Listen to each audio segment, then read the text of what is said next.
నీకు తెలియదు ఆయన మాట్లాడినట్టు. నీ కోసం, నీ పక్షంగా ఆయన మాట్లాడాల్సిన వాళ్ళతో మాట్లాడతాడాయన. చేయాల్సిన విధంగా కార్యాలు చేస్తాడాయన. ఏం కంగారు పడాల్సిన అవసరంలా, నువ్వేం గందరగోళం అవ్వాల్సిన అవసరంలా.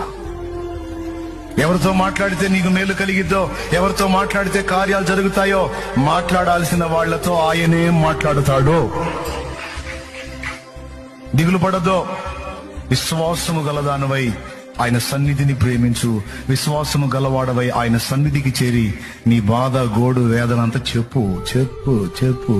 మనుషులకు చెబితే ఓసారి వింటారు, రెండోసారి చెబితే ఈ మనిషి కనపడితే మైండ్ తింటున్నాడు రా అనుకుంటారు.